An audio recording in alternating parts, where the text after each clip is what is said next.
Perplexity is the beginning of knowledge. Khalil Gibran. Hello viewers, this is the new section, Understanding Puppet Resources. We've already met three important types of Puppet resources: file, package and service. In this section we'll learn more about these, plus other important resource types for managing users, groups, SSH keys, cron jobs and arbitrary commands. Without further ado, let's start with the first video, files. In this video we're going to take a look at managing whole files, ownership, trees of files and symbolic links. We saw earlier in section 2 that Puppet can manage files on a node using the file resource, and we looked at an example which sets the contents of a file to a particular string using the content attribute. Here it is again. Let's see the path attribute in detail this time. We've seen that every Puppet resource has a title, a quoted string followed by a colon. In the file hello example, this is the title of the file resource.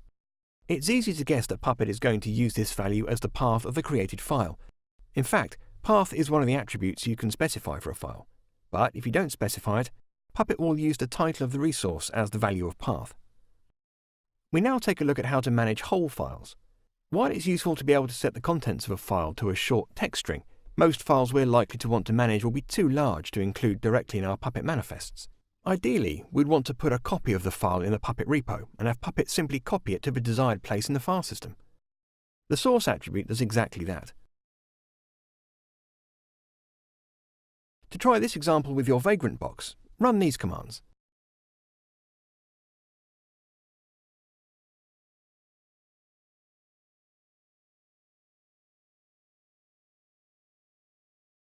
From now on, I won't give you explicit instructions on how to run the examples. Just apply them in the same way, using sudo puppet apply as shown here. All the examples in this course are in the examples directory of the GitHub repo, and I'll give you the name of the appropriate file for each example, such as file source.pp. Why do we have to run sudo puppet apply instead of just puppet apply? Puppet has the permissions of the user who runs it, so if Puppet needs to modify a file owned by root, it must be run with root's permissions, which is what sudo does. You'll usually run Puppet as root because it needs those permissions to do things like installing packages, modifying config files owned by root, and so on. The value of the source attribute can be a path to a file on the node, or an HTTP URL as in this example.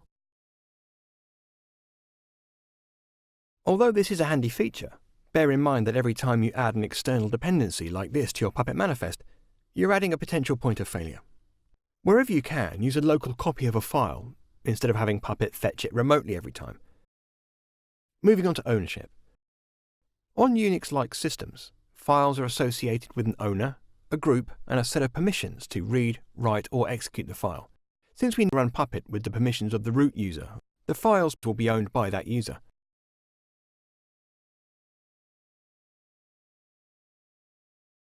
Often this is just fine, but if we need the file to belong to another user, for example if that user needs to be able to write to the file, we can express this by setting the owner attribute.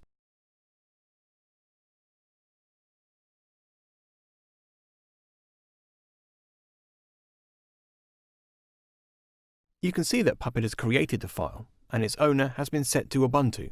You can also set the group ownership of the file using the group attribute.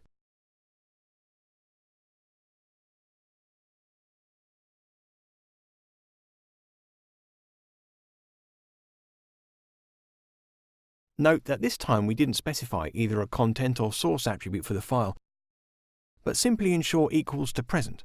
In this case, Puppet will create a file of 0 size. Now take a look at permissions. Files on Unix-like systems have an associated mode which determines access permissions for the file. It governs read, write and execute permissions for the file's owner, any user in the file's group, and other users. Puppet supports setting permissions on files using the mode attribute. This takes an octal value, base 8, indicated by a leading 0 digit, with each digit representing a field of 3 binary bits, the permissions for owner, group, and other respectively. We use the mode attribute to set a mode of 0644, read and write for the owner, read only for the group, and read only for other users, on a file. This will be quite familiar to experienced systems administrators, as the octal values for file permissions are exactly the same as those understood by the Unix chmod command. For more information, run the command man chmod. Let's see directories. Creating or managing permissions on a directory is a common task, and Puppet uses the file resource to do this too. If the value of the ensure attribute is directory, the file will be a directory. As with regular files, you can use the owner, group, and mode attributes to control access to directories. We've already seen that Puppet can copy a single file to the node, but what about a whole directory of files, possibly including subdirectories known as a file tree? The recurse attribute will take care of this. When recurse is true, Puppet will copy all the files and directories and their subdirectories in the source directory. For example,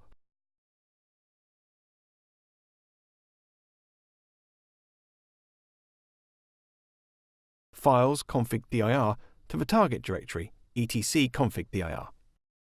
If the target directory already exists and has files in it, Puppet will not interfere with them, but you can change this behavior using the purge attribute.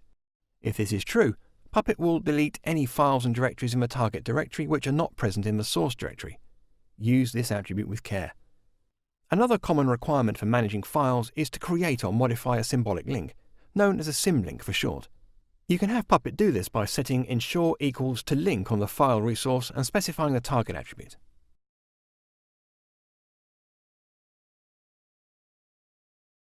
That's all about files.